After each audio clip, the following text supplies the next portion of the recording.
Michael Olise au Real Madrid, Vitinha au Real Madrid, Erling Haaland au Real Madrid. Supporter madrilène, la question est simple. Si lors du prochain mercato, une fenêtre de tir était ouverte pour prendre un de ces trois joueurs, vers quel joueur vous vous pencheriez entre Michael Olise, Vitinha et Erling Haaland? Également, est-ce que un de ces transferts-là vous semble possible à l'heure actuelle? Sur le prochain mercato, est-ce que ça vous semble possible?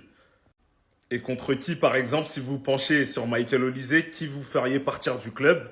Si vous vous penchez vers Vitinha, est-ce qu'il y a besoin de faire partir quelqu'un ou vous conservez l'effectif comme il est et vous prenez juste Vitinha? Est-ce que vous prenez Erling Haaland et vous sautez quelqu'un en attaque? Là, vous avez l'embarras du choix. Après, il y a aussi quelque chose qui me dérange, c'est qu'il n'y a aucun défenseur sur la photo. Et le Real a bien besoin de défenseurs selon moi. Mais allez, on va rester sur cette ligne-là. Donc entre les trois, Michael Olise, Erling Haaland et Vitinha, vers qui vous vous penchez à choisir? Le Real Madrid a tout prévu pour le Mercato 2026. Donc c'est simple, le plan du Real Madrid pour l'été prochain. Donc recruter déjà milieu de terrain, ça c'est une priorité. Recruter également un nouveau défenseur central et racheter Nico Paz et Victor Munoz, deux joueurs que le Real Madrid avait vendus dans le passé, mais que le Real Madrid a une clause de rachat concernant les deux. Et concernant le jeune Victor Munoz qui joue du côté d'Osasuna, donc Victor Munoz a de réelles chances de revenir au Real Madrid la saison prochaine. La clause de rachat est aux alentours des 8 millions d'euros. Les clubs de Première Ligue et le FC Barcelone sont également intéressés par lui. Mais enfermez-le, ça peut pas continuer. C'est qu'hier, il nous a pas tout dit. Il en avait ici encore. Après tout ce qu'il a dit hier, il était prévu que Florentino Pérez se présente à nouveau pour une nouvelle interview pour El Chiringuito. Vu que beaucoup sont là pour ça, il a bien évidemment parlé du Barça, mais surtout de Lamine Yamal. S'il me plaît Yamal, bien sûr qu'il me plaît. Le signer, la relation avec Barça est complètement rompue. Mais avec le Barça, ça s'arrête pas là. Si le Barça veut me faire un procès, allez-y. Depuis 2 décennies, ils ont payé les arbitres et au procès, ils disent des choses qui ne correspondent pas à la vérité. La semaine prochaine, nous présenterons tout avec des documentations de toutes ces années. À cause de ça, c'est carrément devenu plus simple de gagner la Ligue des Champions que le championnat. La vérité, je n'ai jamais vécu une telle situation. Je veux que les socios dirigent ce club. Enrique Riquelme, qui est le nouveau candidat donc pour être opposé à Florentino Pérez. J'en ai fait une vidéo spécifique pour ceux qui veulent plus d'informations sur lui. Quand j'ai voulu me présenter à la présidence, je n'ai pas attendu. J'ai immédiatement présenté mon projet et gagné. Lui, je ne le connais pas. S'il y a des personnes qui veulent se présenter, je les invite maintenant à se manifester. Si on parle enfin sportif, les gens s'attendaient à ce que le Real Madrid soit meilleur avec Mbappé. Cette année, les choses ne sont pas passées comme nous le voulions, mais nous avons aussi accompli des choses. La racine du problème réside dans la Coupe du Monde des clubs. Nous n'avons pas pu retrouver notre condition physique. Depuis hier, je suis tout, mais là, c'est du foutage de gueule, ça. Ce commentaire-là, c'est du foutage de gueule. Nous avons eu de nombreuses blessures parce qu'on a joué tous les 3 jours. C'est comme absolument tous les clubs qui ont participé à ça. Pour ce qu'il en est du club, remporter ces Ligues des Champions en 10 ans n'est pas suffisant pour certaines personnes. Mais aujourd'hui, je vous le dis, je ne veux pas quitter le Real Madrid, je veux gagner plus de Ligues des Champions. Kylian Mbappé est le meilleur joueur que le Real Madrid a en ce moment, le soulier d'or. Nous avons toujours signé les meilleurs. J'ai signé Figo, Zidane, Ronaldo, Beckham. Puis dans la deuxième phase, j'ai signé Ronaldo, Kaka et Benzema. Quand il y a un meilleur, je le ferai venir. Pour ce qu'il en est des joueurs qui ont trop de pouvoir, ce sont les entraîneurs qui détiennent le pouvoir de décision. Le sujet de moi gâtant trop les joueurs, je ne sais pas d'où ça vient. J'ai jamais parlé à aucun joueur, pas même pendant cette période, je vous le jure.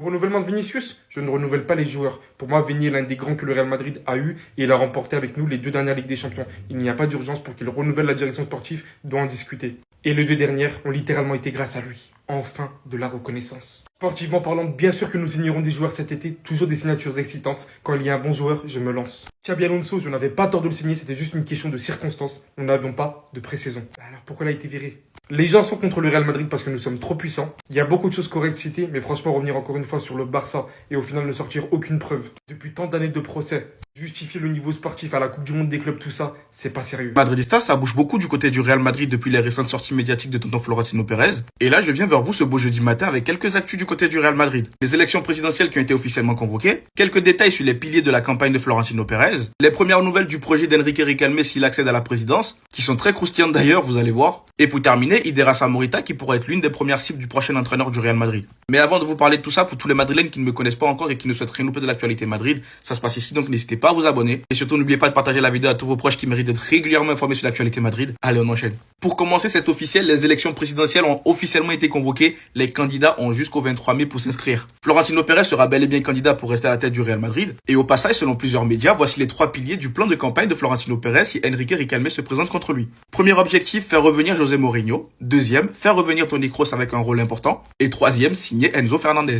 Alors dites-moi ce que vous pensez de ce projet de campagne. Est-ce que ces 3 piliers vous plaisent? Alors je sais que José Mourinho ça pourrait plaire, Toni Kroos le retour également ça pourrait plaire, là Pérez il joue sur les sentiments. Par contre le 3e pilier peut lui faire défaut. Enzo Fernandez au Real Madrid, je sais qu'il y a beaucoup de Madrilènes qui sont contre. Et dites-vous que ce n'est pas tout. On a des nouvelles concernant le premier pilier de campagne de son concurrent Enrique Riquelme et ça peut vous plaire. Selon El Confidencial, Enrique Riquelme, l'adversaire de Florentino Pérez à la présidence du Real Madrid, veut Jürgen Klopp comme entraîneur. Et il aurait même eu des réunions directes avec les proches de Jürgen Klopp. Je ne sais pas pour vous, mais moi je sens que ces élections vont nous offrir du divertissement avec un Enrique Riquelme qui veut essayer de convaincre Jürgen Klopp pour qu'il rejoigne son projet. Donc dites-moi si vous devez choisir aujourd'hui lequel de ces deux piliers vous conviendrait vous en tant que Madrilène. Et sans doute vous pouvez compter sur moi pour continuer à vous tenir informé sur la présidentielle du Real Madrid. Et pour terminer, selon plusieurs médias, le Real Madrid semble être intéressé par le recrutement du milieu de terrain Idemassa Morita dont le contrat avec le Sporting est sur le point de se terminer. On dit que le joueur serait une demande de José Mourinho. Alors je vais pas faire le mec, je ne regarde pas du tout le Sporting. Je ne sais pas s'il y en a qui regardent le championnat portugais. Moi ça ne m'étonnerait pas trop parce que dans tous les cas José Mourinho il a un œil sur le championnat portugais étant donné qu'il a entraîné Benfica. Donc voilà. Mais sinon n'oubliez pas de me dire dans les commentaires ce que vous avez pensé des actus de ce matin. Et surtout pour les Real Pub, vous savez ce qu'il vous reste à faire. Abonnez-vous. Les actus foot du jeudi 14 mai, les gars, on commence avec Florentino Pérez. Donc, on parle de l'interview qu'il a donnée à Joseph Pedrerol.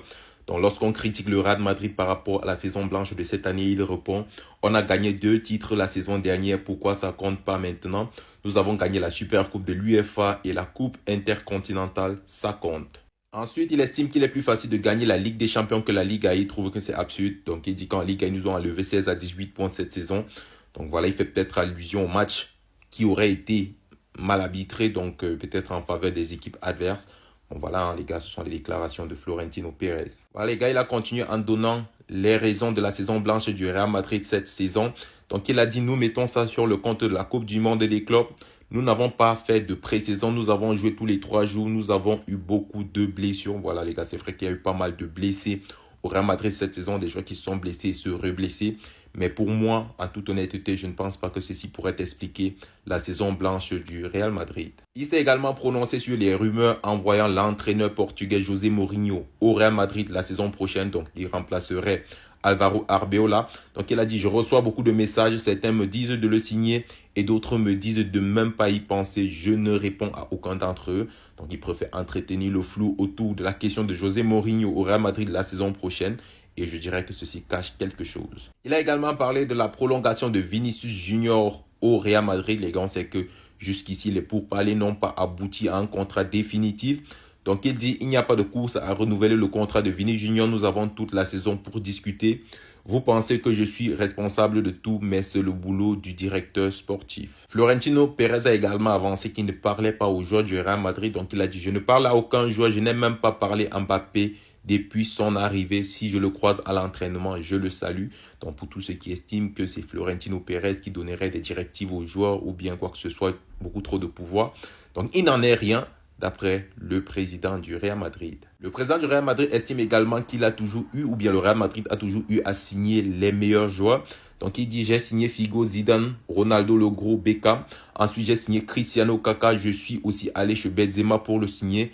Quand il y a un bon joueur, je fonce.